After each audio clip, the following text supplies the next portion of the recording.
عليكم ورحمة الله وبركاته. أعوذ بالله من الشيطان الرجيم. بسم الله الرحمن الرحيم. الحمد لله نحمده ونستغفره ونعوذ بالله من شرور أنفسنا ومن سيئات أعمالنا. من يهده الله فلا مضل له ومن يضلله فلا هادي له. أشهد أن لا إله إلا الله وأشهد أن محمدا رسول الله. والصلاة والسلام على أشرف الأنبياء والمرسلين وعلى آله وأصحابه أجمعين. سبحانك لا علم لنا إلا ما علمتنا إنك أنت العليم الحكيم. ولا حول ولا قوة إلا بالله العلي العظيم. رب اشرح لي صدري ويسر لي أمري واحلل عقدة من لساني يفقهوا قولي. أما بعد، فيا عباد الله اتقوا الله.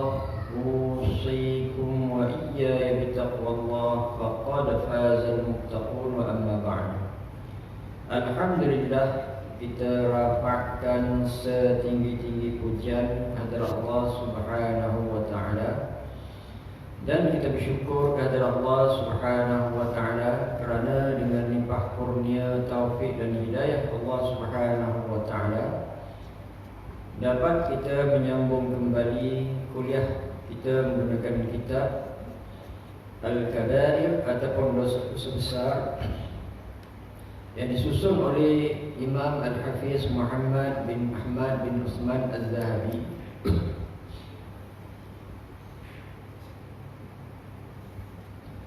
Kita masih dalam perbincangan berkenaan dengan dosa yang ke-8, derhaka kepada ibu bapa. Yang ini, tajuk ini agak panjang perbahasannya, dan insya-Allah malam ini kita akan cuba habiskan tajuk ini. Bismillah.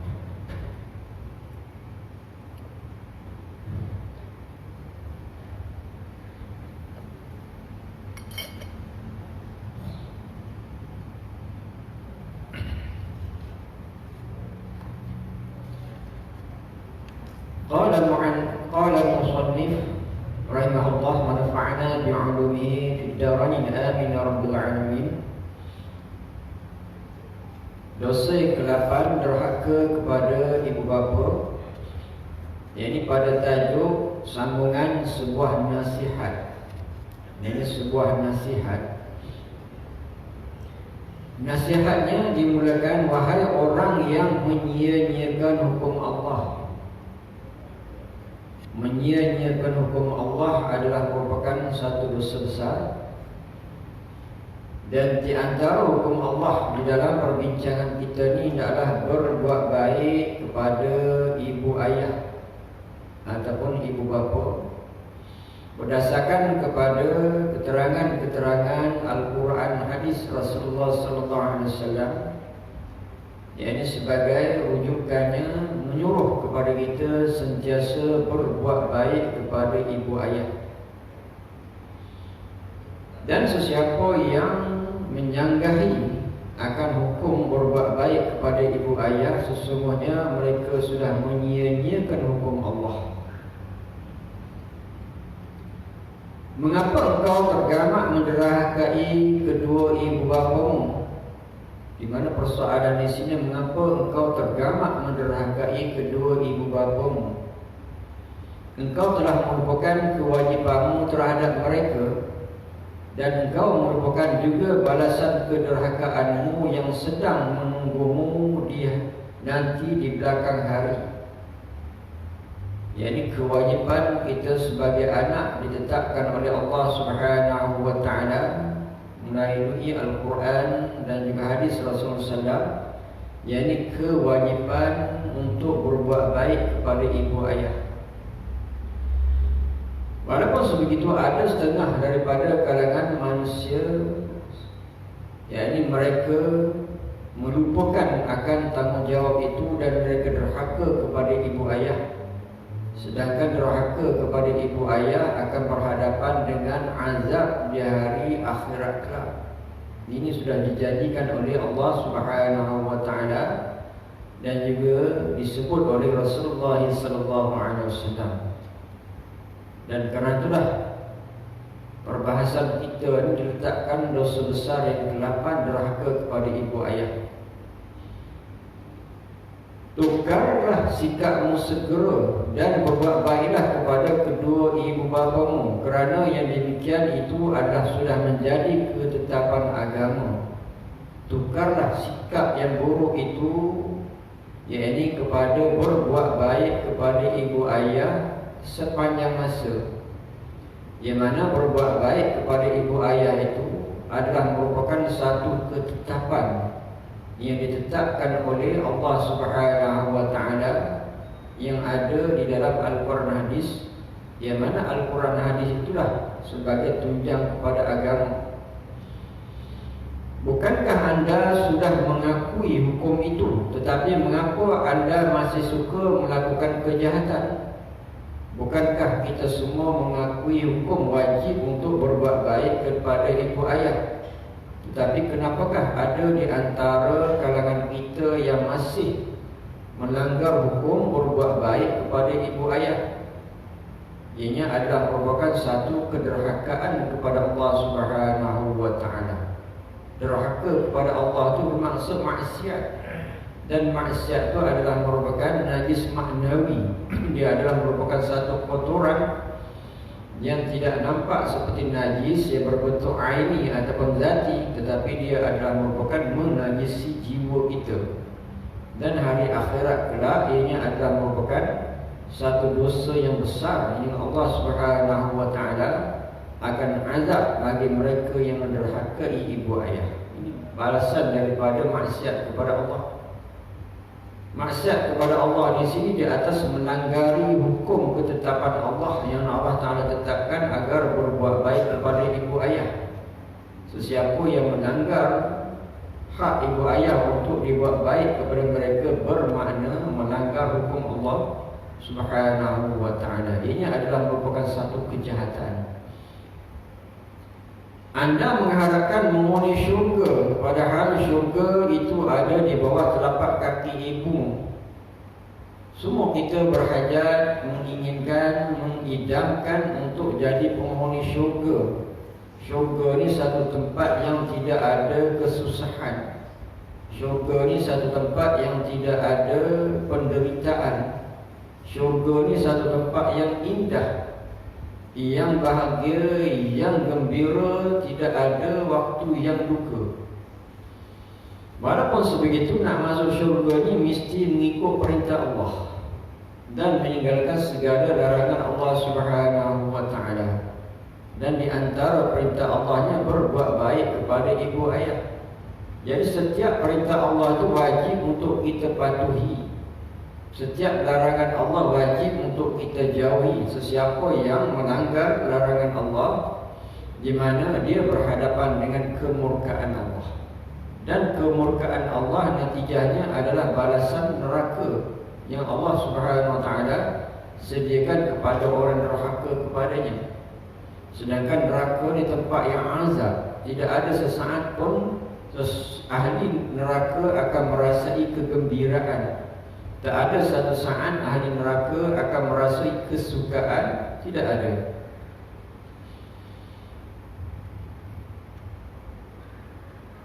Ingatlah bahawa ibumu telah mengandungkanmu di dalam perutnya selama 9 bulan, yang dirasakannya seperti 9 tahun.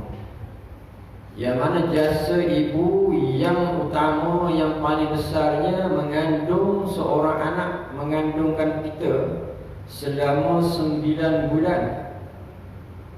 Boleh dibayangkan bagaimana azabnya ibu ini membawa kandungannya semakin membesar, sehingga kadang-kadang mencecah 3 kilo lebih dibawa di dalam kandungannya.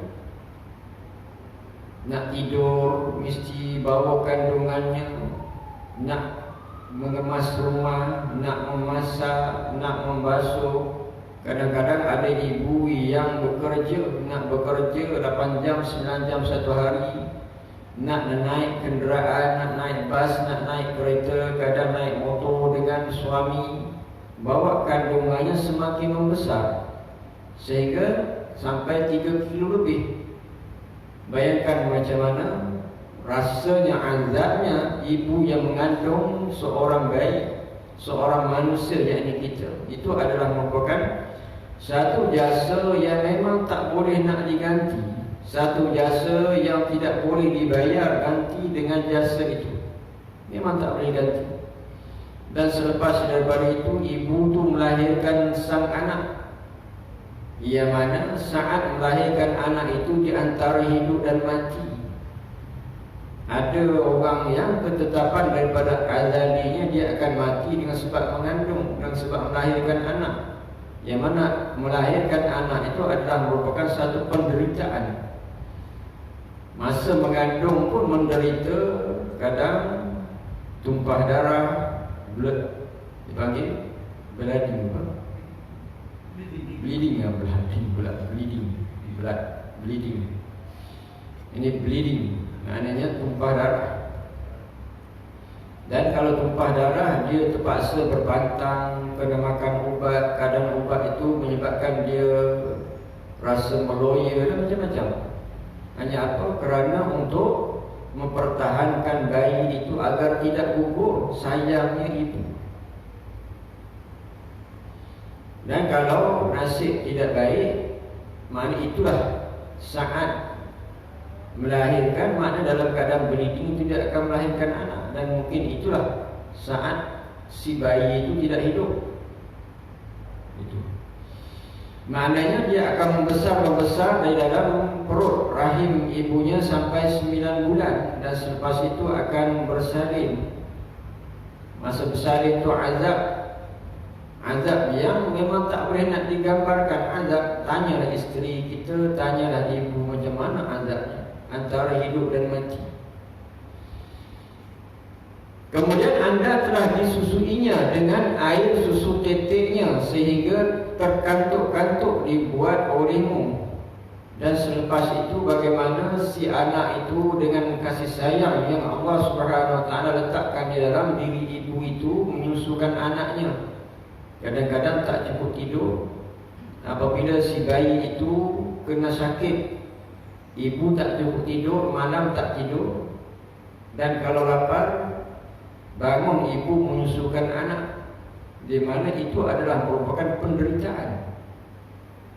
Kita ni kalaulah diganggu oleh satu gangguan masa kita tidur malam, pukul 2, pukul 3 malam, ngomong macam kita ni lah, mungkin sebab nyamuk ataupun bunyi bising, agak pagi besok tu macam mana kita punya keadaan kita, sakit kepala, pening kepala. Itu sekali-sekali dah tua macam ni diganggu, mungkin ada bunyi bising ataupun mungkin nyamuk terlepas masuk dalam rumah kita mengganggu tidur kita yang lena. Bunyi, alamak, nyamuk. Bagaimana? Tak boleh tidur lah. Bagaimana perasaan kita, keadaan kita bagi besok pening kepala? Sebab apa? Sebab nyamuk.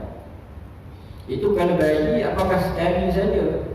Memang kerap kali lah, sehingga bayi itu boleh berdikari. Barulah ibu tu boleh tidur dengan lena. Tengok bagaimana azabnya seorang ibu. Kemudian anda dimandikan dengan tangannya, dibuangkan segala kotoran dan najis dari badanmu serta dibersihkanmu. Dan anak itu, bayi itu akan dimandikan, dibersihkan, dicebokkan, dipakaikan napkin zaman dulu atau pampers. Di mana ibu tu dia sentiasa bergelumang dengan najis anaknya, dengan kotor anaknya. Kadang muntah anak itu, muntah. Sehingga kalau muntah yang sedikit itu dimaafkan kepada seorang ibu, sebab memang susah nak hindarkan daripada muntah. Nak semayang ni muntah, anak termuntah, lebih minum susu termuntah. Yang mana itu diberi kemaafan kepada ibu. Kadang-kadang dia termuntah dekat dia punya tempat susunya, tempat susu ibu. Bagaimana hukumnya? Kalau muntah itulah daripada perut bayi, di mana dia adalah najis. Tapi bagaimana dia dimaafkan sebab apa? Sukar untuk ibu tu menjaganya. Mana seorang ibu tu dia sentiasa berhadapan dengan kotoran. Dan andai kata muntah tu biasa dalam seorang ibu nak muntah ni, kalau muntah yang tidak asal daripada perut, di mana muntah di luar tu tidak najis. Tapi kalau muntah tu daripada perut, itu najis. Macam air WC itu najis sebab dia asal daripada perut. Apa saja yang asal daripada perut, keluar ikut atas dipanggil mulut, keluar ikut bawah, kubur dan dubur, ada najis. Itu najis. Najis itu sumber daripada mana? Daripada perut. Kalau keluar sebelah atas dipanggil muntah, najis. Keluar daripada bawah dipanggil tahid, minta maaf, dan juga air kencing. Itu adalah najis. Mana sumber mana? Daripada perut. Dan kadang-kadang muntah itu terkena kepada tempat susu ibunya, di mana susah nak kawal, yang mana masa solat sudah nak habis. Jadi bagaimana? Dimaafkan. Tapi kalau muntah tu kena dekat ayah, tak dimaafkan sebab ayah tak ada kerja menyusu. Maknanya sukar. Nak jaga anak tu sukar, satu ujian yang besar. Tapi dengan sebab Allah Subhanahu Wa Taala meletakkan kasih sayang di dalam seorang ibu, dia sayang kepada anaknya, sehingga terpaksa mengabaikan kesihatan, makan minum sendiri sebab seorang anak. Itu masa kecil, bukan setakat kecil, sehingga anak tu besar, berdikari dan berumah tangga. Seorang ibu, ayah sentiasa bertanya kabar dan tidak lekang daripada doa untuk agar anaknya berjaya dunia dan akhirat. Seperti kita sekarang, kita merasai ada anak. Bagaimana kita dengan anak? Sepanjang masa kita berdoa agar anak kita, zuriat kita, qurrata a'yunin waj'alna lil muttaqina imama. Tengok bagaimana doa kita diajar oleh Allah Subhanahu Wa Taala. Dan doa-doa lain agar sihat, agar anak cucu kita mudah rezekinya, mudah urusan hidupnya. Maknanya bagaimana kita perlakukan anak kita, begitulah ibu ayah perlakukan kita.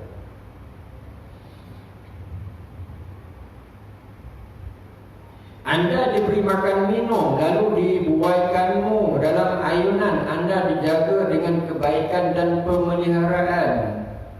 Zaman dulu tak ada blender kecil-kecil, ibu akan mengunyah makanan bagi makan kepada anak. Zaman sekarang ada blender, blend kan. Jadi kecil-kecil dulu ingat mak kata dia punyah nasi masukkan dalam mulut kita. Jadi zat dalam badan kita, maknanya segar seluruh hidupnya untuk kita. Dia belum makan tapi dia makankan kita dengan kunyahnya, masukkan makanan dalam mulut kita. Dia belum makan lagi. Itu seorang ibu. Ini jasa mereka. Jadi maknanya Allah Subhanahu Wa Taala nak gambarkan kamu, kita mahu sebut tuan-tuan, maknanya kita ni wajib untuk buat baik kepada mereka. Mesti buat baik sebab jasanya begitu. Memang tak ada tandingan. Jika anda ditimpa sakit atau menangis mengadu sesuatu, lihatlah ibumu ketika itu bagaimana dia menunjukkan rasa penyesalan yang tidak sudah-sudah, di samping menangis kerana terlalu sedih. Dan andai kata anaknya dalam keadaan yang sakit, ditimpa satu sakit, di mana bagaimana seorang ibu menangis, kadang di mata, kadang tak di mata tapi dalam hati menangis. Sebab apa? Mengenangkan bagaimana kena kesusahan itu kepada anak. Kalau boleh seorang yang lunak, kesusahan itu kena kepada dia, bukan kepada anak. Kemudian dia akan mengeluarkan segala simpanan wangnya untuk merawatmu, dibawanya anda kepada tabib atau satu demi satu kerana mengharapkan sangat agar anda akan sembuh segera. Jika diberikan pilihan antara mati dan hidup, nescaya dia akan memilih agar anda hidup serta bersedia untuk mengorbankan apa sahaja. Dan kalau si anak sakit, si bayi sakit, bagaimana ibu ayah akan menghabiskan wang ringgit dan masanya untuk menjaga dan mengobati anak. Kadang ke hospital, kadang ke klinik, mana yang sempat. Di mana kos tu tak boleh nak bayang, kerana kos kadang-kadang terpaksa jual harta benda, gadai harta benda sebab untuk memberi sihat ataupun mengubatkan anak, itu biasa.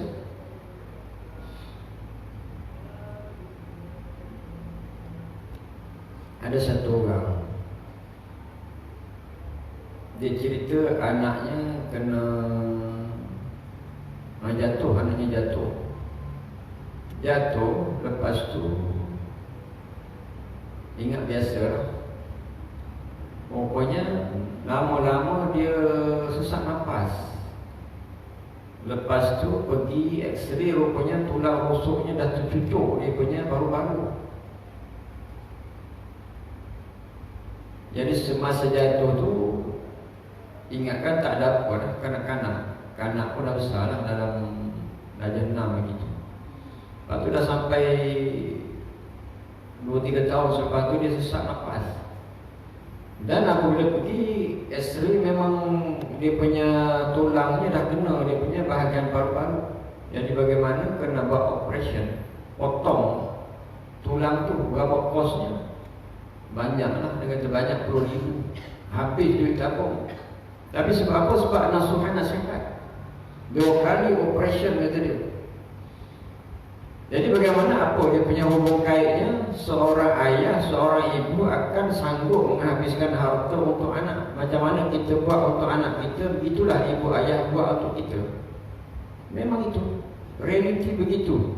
Kita tidak sayang kepada harta, tapi sayang kepada anak. Sehingga kata pengarang, seorang ibu, seorang ayah sanggup, andai kata dia tukarkan nyawa dia dengan anak. Dia nak anak hidup, dia mati tak apa. Begitu kasih sayang seorang ibu, seorang ayah. Tetapi anda pula selalu memperlakukan ibumu dengan bermacam-macam cara yang jahat. Kadang-kadang ada segelintir orang memperlakukan ibunya dengan cara yang jahat. Cakapnya na'udzubillah kasar. Kadang-kadang zaman sekarang menangankan ibu, pukul ibu, na'udzubillah. Cakap kasar itu pun dah jahat. Cakap itu pun dah jahat, apatah lagi maki hamun ibu. Padahal ibumu selalu berdoa dan terus berdoa supaya Allah memberikan anda petunjuk. Sedangkan inilah sifat ibu, sentiasa berdoa dan berdoa agar anaknya mendapat petunjuk. Baik doa itu diucap secara terang-terangan ataupun dengan rahasia dari dalam hatinya. Sama ada doa itu dilapaskan dengan lidah ataupun dalam bentuk pengharapan dalam hatinya agar anak mendapat hidayah, anak mendapat kebahagiaan, anak mendapat kesenangan, anak mendapat kerja yang baik, anak menjadi orang yang baik, semua. Ibu tak akan mendoakan keburukan untuk anak. Tak ada seorang ibu mendoakan keburukan untuk anak, walaupun anak itu berbuat jahat kepada ibu. Kalau anak tu buat jahat, ibu nak suruh anak tu mati, jarang, memang tak ada. Melainkan ibu doa, ya Allah, bila petunjuk kepada anakku agar buat baik, agar jadi orang yang baik. Tetapi apabila ibumu sudah lanjut usianya, badannya telah lemah, di mana dia memerlukan bantuanmu, tergamak pula anda memperlakukan kepadanya dengan kelakuan yang hina. Dan apabila ibu itu sudah lanjut usianya, tidak mampu untuk menguruskan dirinya, sang anak bagaimana? Di antaranya membuat perlakuan yang buruk kepada ibu. Masa bayi itu kecil, ibunya mengotorkan tangan untuk membersihkan kotoran anaknya dan menghabiskan masa untuk anak yang satu orang. Dan apabila ibunya sudah lanjut usia, tidak mampu untuk menguruskan diri sendiri, anak yang 10 tak mampu untuk menjaga seorang ibu. Ibu boleh menjaga anak yang 10 daripada kecil sampai boleh berdikari. Tapi anak yang 10 semua tolak sana tolak sini, tak nak menjaga ibu. Itu yang berlaku. Kak Long kata sibuk, yang bongsu kata sibuk, yang Kak Ngah kata begini-begini. Lama-lama tidak terjaga ibu. Hantar mana? Hantar rumah orang tua. Lepas tu hantar rumah orang tua, rasa tak tengok. Ibu tu sedih nak tengok cucu, nak tengok anak. Berlaku, memang berlaku. Dunia zaman sekarang ni maknanya sumber maklumat tu banyak lah. Anak yang perlakukan ibunya macam tu, hantar rumah orang tua, anak 10 tak mampu untuk menjaga ibu satu orang. Ibu seorang mampu menjaga anak 10. Itu biasa, memang ada. Jadi benda tu memang selalu kita dengar lah. Kalau tidak, tak ada lah rumah orang tua. Kan ada banyak rumah orang tua sekarang. Sebab orang tua, ibu ayah yang tidak dipedulikan oleh anak.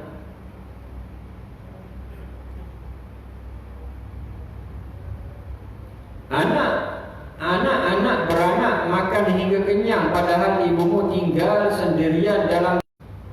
Anak-anak beranak minum hingga puas, tinggal dalam kehausan. Anda selalu utamakan kaum keluargamu dalam segala hal, padahal anda lupakan ibumu sama sekali dalam kebiaran. Jadi ada berlaku ibu ayah kelaparan, tapi keluarganya dalam keadaan kekenyangan. Makan sana, makan sini. Sekarang zaman apa? Food grade kan? Food grade. Maknanya tempah je, order je, datang. Lepas tu post gambar dekat ibu, makan. Tapi ibu lapar di kampung. Tengok bagaimana sikap. Ini sikap yang berlaku. Sepatutnya ibu dulu yang kita bagi kenyang. Sampai dia kata tak nak lah, dah kenyang dah, mak tak nak lah, tak nak. Okey, baru kita makan. Ini kita kenyang anak beranak, ibu kelaparan.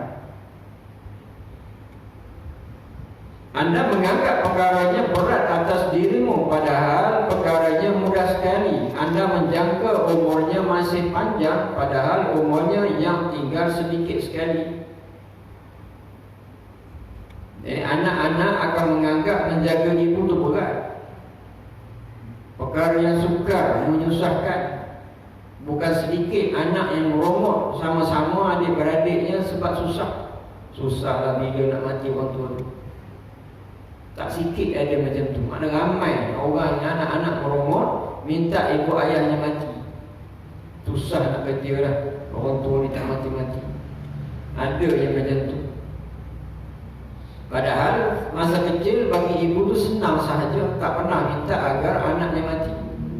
Walaupun macam mana perangai teruk sekalipun, tak minta anak tu mati. Punya degil, ya Allah, panjat sana, panjat sini, pecah, segala benda pecah lah. Yang jenis apa ni, hyperaktif. Kalau pergi rumah orang malu je mak, tapi tak pernah minta dia mati budak ni, tak pernah. Tapi ibu ayah dalam keadaan yang tidak berupaya begitu, anak tak kurang anak-anak minta kalau ibu ayahnya mati. Bila nak mati orang tu? Lalu anda meninggalkannya sendirian sehingga hatinya menjadi remuk hancur. Apakah anda sudah lupa bahawa Tuhanmu melarangmu dari menghinanya? Tak kurang anak yang menghina ibu ayah sehingga sedih, remuk perasaan ibu ayah sebab diperlakukan sebegitu. Tuhanmu mencercamu kerana mengabaikan haknya. Anda sudah tidak takut lagi akan akibat balasanmu.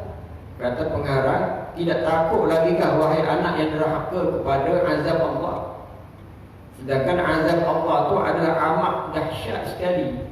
Sesaat pun tidak ada satu orang yang berupaya ataupun berkemampuan untuk duduk dalam neraka Allah. Sesaat sudah cukup. Memang tak ada orang nak duduk. Sesaat, satu momen, memang tak nak. Tak ada siapa yang berupaya, berkemampuan untuk duduk dalam neraka Allah walaupun sesaat azabnya. Jadi wahai anak, ambillah perhatian. Selagi ada ibu ayah, buatlah baik. Di mana syurga itu di bawah telapak kaki ibu. Kemaafan keampunan dari ibu ayah itu adalah penting untuk mendapat keampunan daripada Allah Subhanahu wa taala. Doa ibu itu adalah doa yang mustajab. Apakah anda sudah tidak ingat lagi akan hukum orang yang menderhakai kedua ibu bapanya? Nanti anda akan dibalas Allah dengan penderhakaan anak-anakmu terhadapmu dirimu. Ini belum lagi dengan balasan akhirat yang akan menimpa dirimu. Lihat apa kata Tuhan terhadap orang yang menyia-nyiakan hak ibu bapa di dalam firman-Nya. Apakah seorang anak tidak takut dengan balasan Allah Subhanahu wa taala yang Allah Taala ancam di dalam Al-Quran dan disebut oleh Nabi sallallahu alaihi wasallam? Dan tidak takutkah seorang anak apabila dia ada anak, besok anak dia akan derhaka kepada dia sebagai balasan di dunia sebelum jumpa di hari akhirat? Di antara balasan yang akan ditimpakan kepada seseorang di dunia, ianya derhaka kepada ibu ayahnya. Dosa-dosa yang lain Allah Subhanahu wa taala simpan untuk akhirat.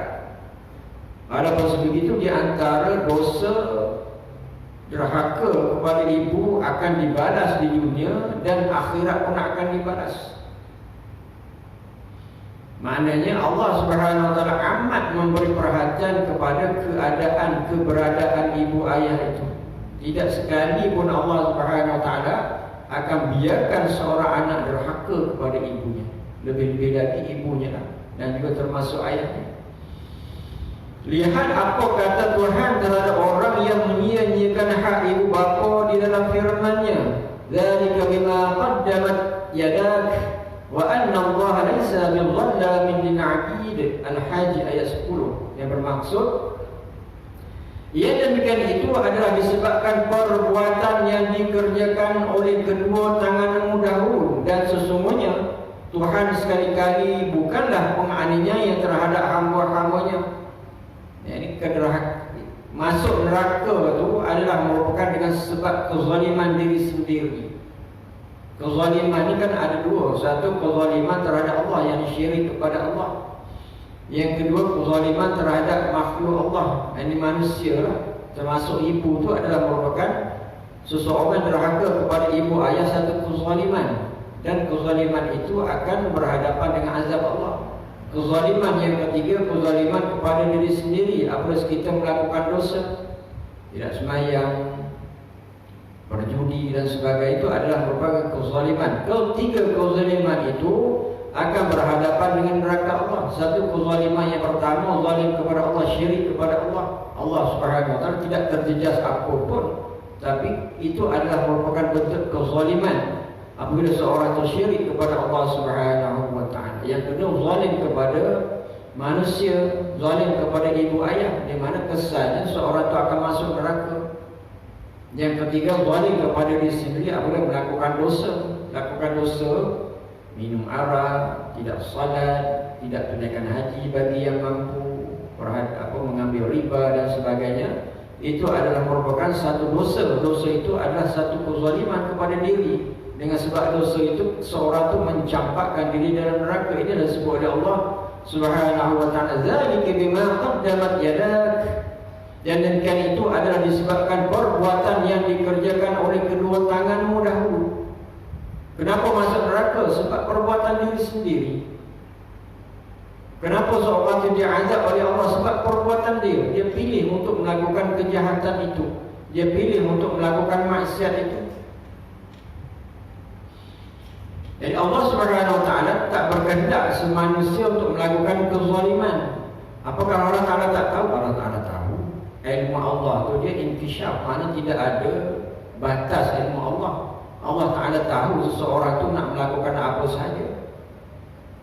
Walaupun sebegitu, kezaliman itu Allah Taala tahu orang itu nak buat zalim masa dia hidup, tetapi Allah Subhanahu wa taala tidak berkenan, tidak berhajat ataupun tidak berkehendak kepada kezaliman itu. Manusia itu memilihnya. Allah Ta'ala beri akal, dan Allah Subhanahu wa taala turunkan Al-Quran dan utuskan Rasul untuk mengajar kita kebaikan.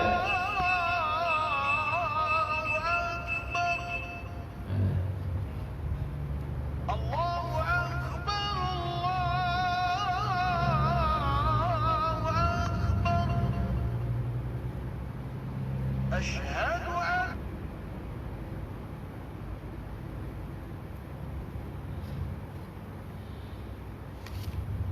الله أكبر الله أكبر الله أكبر الله أكبر أشهد أن لا إله إلا الله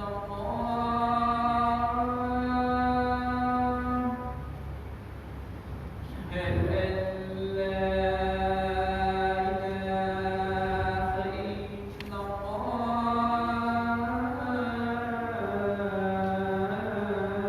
إلا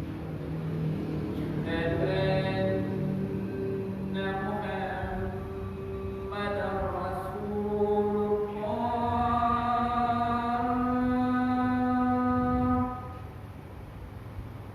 أشهد أن محمدا رسول الله أشهد أن محمدا رسول الله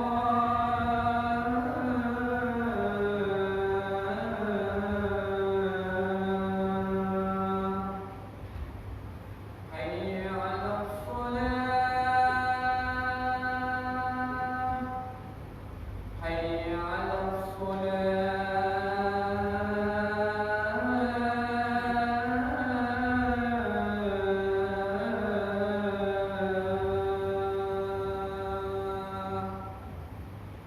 حي على الفلاح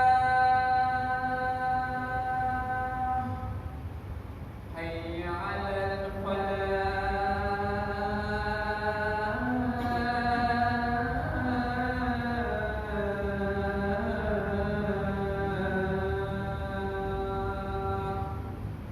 الله أكبر الله أكبر لا إله إلا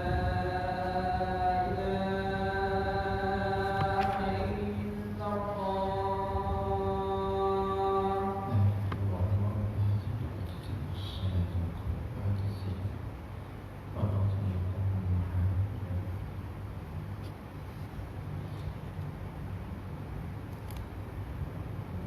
Yang mana dalam ayat ini Allah Subhanahu wa taala menyebut lagi wa anna Allah laisa billabil 'abid, dan sesungguhnya Tuhan sekali-kali bukanlah penganiaya terhadap hamba-hambanya. Allah Subhanahu wa taala tak pernah menzalimi hambanya.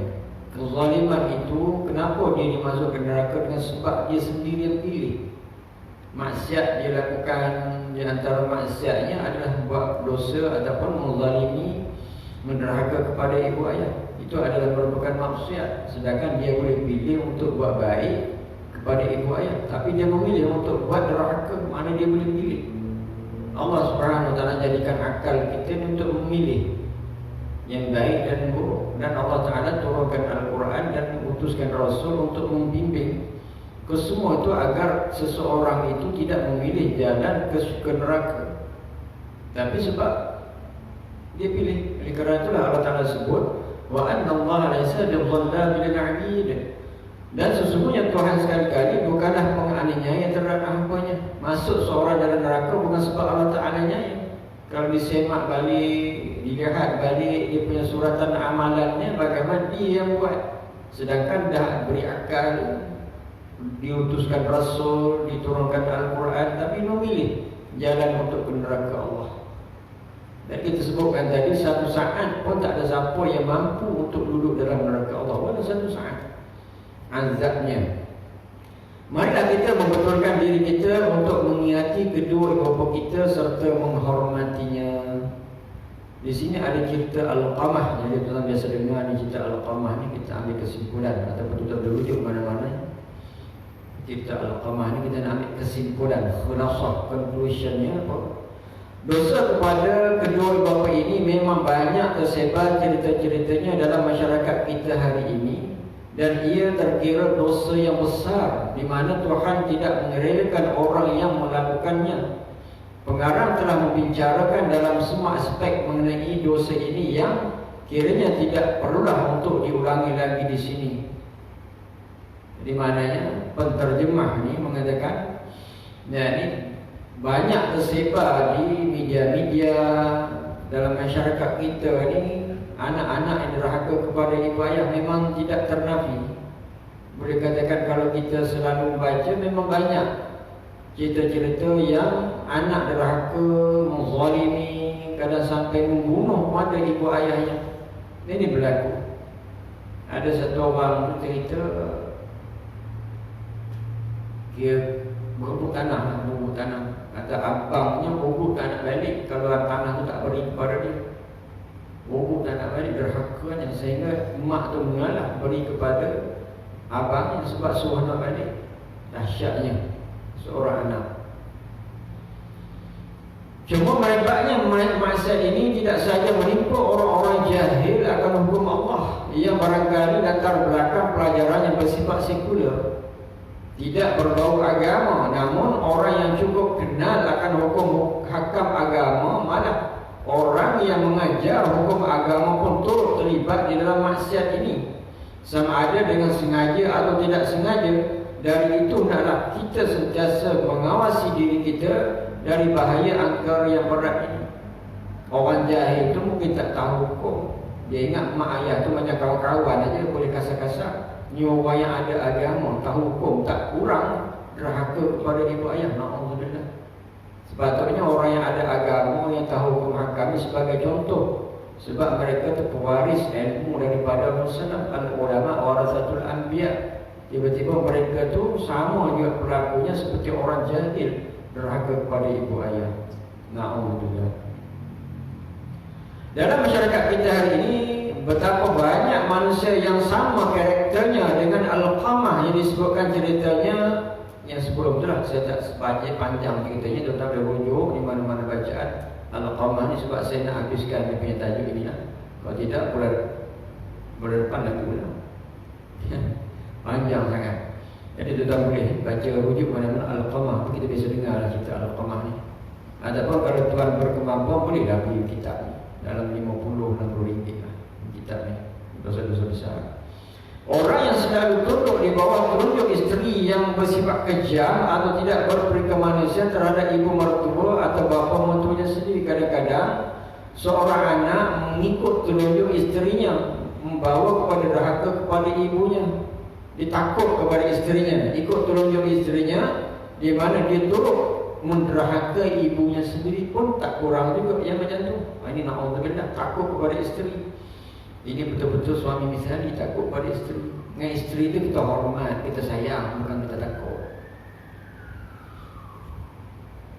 Mudah-mudahan dengan membaca cerita ini, ia akan merasa insaf dan segera sedar dari kesalahannya, lalu kembali ke pangkal jalan supaya tidak terlambat. Kutukan Allah Ta'ala boleh turun ke atasnya pada bila-bila masa sahaja, dan kutukan itu tidak mempunyai menimpanya sendiri, malah akan menimpa semua keluarganya secara total. Di mana orang derhaka kepada ibu ayah ni dibimbangi, Allah Subhanahu Wa Taala akan turun azab kutukannya.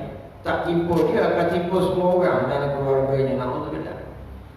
Adapun kepada sang isteri yang menyebabkan punca ini, saya cadangkan supaya tidak banyak membaca buku, supaya dia banyak membaca buku-buku agama di mana dia boleh mendapat bimbingan baik serta petunjuk yang benar untuk membetulkan dirinya, supaya punca jahat yang ditimbulkannya itu segera padam dan bibitnya dikuburkan sebelum merebak menjadi panjang ceritanya. Sebab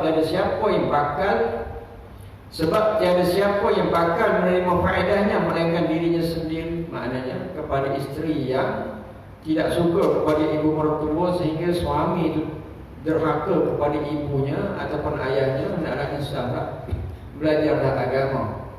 Sebab apa?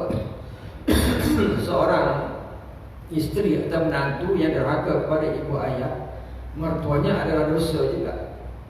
Dan apatah lagi kerana dia suaminya derhaka kepada ibunya, itu adalah merupakan satu dosa.